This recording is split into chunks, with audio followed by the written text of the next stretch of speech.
Good morning. It's probably our last day here in Arizona, and we got out nice and bright and early, as you can see, and it's gorgeous out here. It's still and cooler than it has been. We got a slight overcast. There was a lot of thunderstorms last night, and we're out at a spot where we saw several muleys and we saw 2 bucks in this area. Neither one of them were big or shooters, but we're hoping there's more. So we're ready to do it. We've had a pretty exciting time here in Arizona. Hopefully we make it more exciting today. But we've seen Guadamundi, a fair amount of rattlesnakes. We've seen we didn't see a Guadamundi. Oh, okay. We didn't see a Guadamundi. I meant a Gila monster, which is very rare. And we've seen a bear even. I didn't see it, but James saw it. So, and most important, love-hate relationship. I think I lost my lucky hunting hat. So this is my new style. Hope I'm styling and wearing it right, but I know you'd hardly recognize me without that great lucky hunting hat. And hopefully this turns into a lucky hunting hat. There we go. Let's find some deer.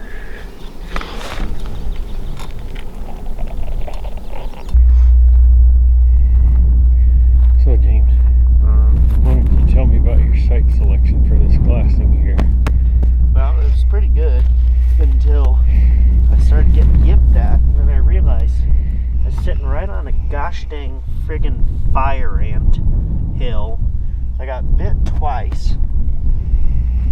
It really is chapping my ass, but pretty good glassing spot. I've never hunted in this area, and I've probably seen maybe 10 deer so far, so it's been pretty good.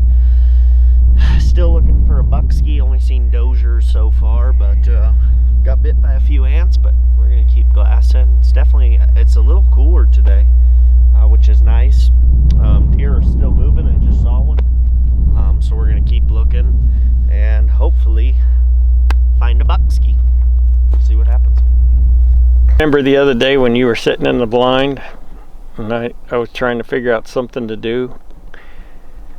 Well, got a chance to drive my newer Polaris, and to the novice hunter they would probably think I was road hunting, but not.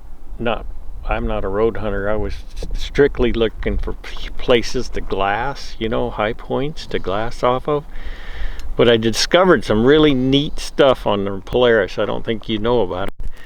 And since it's new to us, there's this thing called a shifter, and it's got, if you push it all the way up, it goes to high.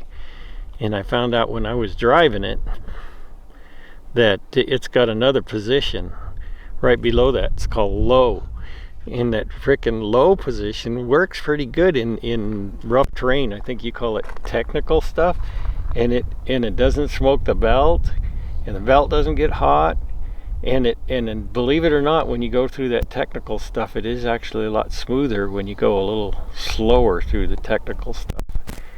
And then I found out some other weird stuff on the heater thing that it's got. It's not an on and off switch. It's actually got places in between. You can turn it, partially hot or hotter or all the way up to hot, or you can turn it all the way down to cool. So it's got multiple positions there. And the same thing with the seat heaters.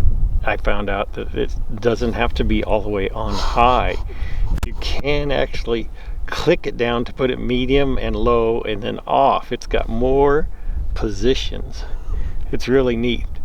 And then on the suspension and stuff, I think you call them booters and lips and tabletops and stuff like that. Most people call them like water bars and dips. But I found out, I know you won't believe this, but those things, tabletops, you can actually go up them a little slower and ride across the top. It's pretty smooth, and go down the other side. I know what you're thinking. You're probably thinking we could save a lot of rubber on tires. The more time you spend in the air, you could save wear and tear on the tires. But I honestly believe that I've thought that over, and I think that you know, the time we spend going back to pick up all our shit that you yard sailed all over the place, I think that actually wears the tires out more. So you can do that kind of stuff with that Polaris Ranger too, and those booters and hips or whatever you say. Those things are freaking.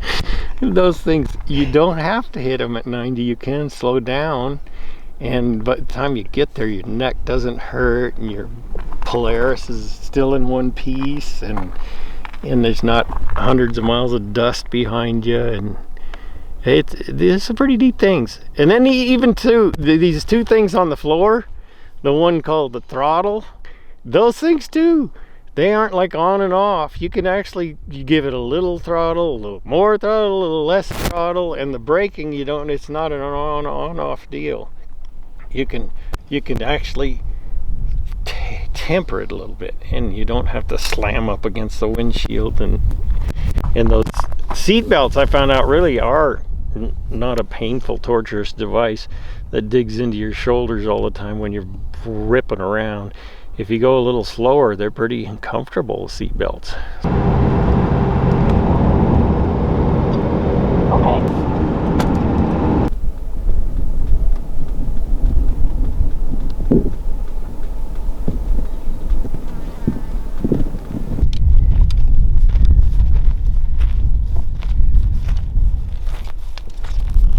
How'd the last couple days go? Long drive, but uneventful, and we made it all the way. Now we're out here.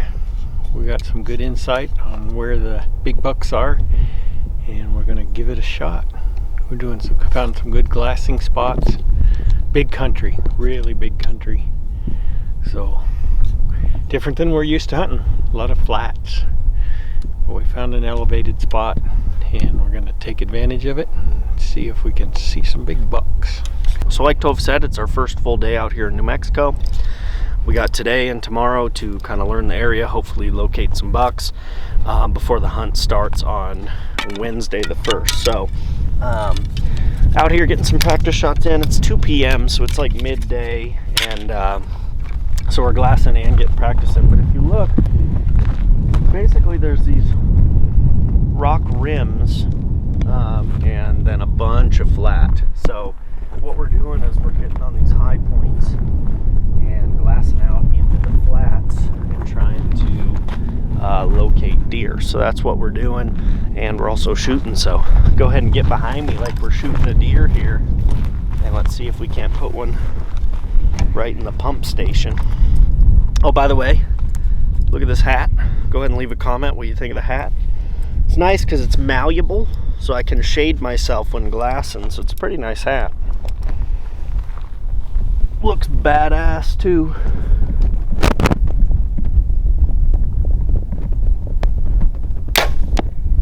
Right in the pump station. So feeling good shooting. The Bowtech shooting good, and now we just got to find some bucks to pursue, which I think we're going to. Like I said, I don't really anticipate too many deer up moving right now, but in a few hours, maybe the deer will start getting up and we can find some and come up with a game plan. So we're super excited. It's always fun to hunt an area that we literally came in with nothing, no information. We didn't know the area at all. Never hunted this part of the state even, so it's kind of fun. We always have liked that adventure aspect of going somewhere completely uncharted for us. So it's fun out here.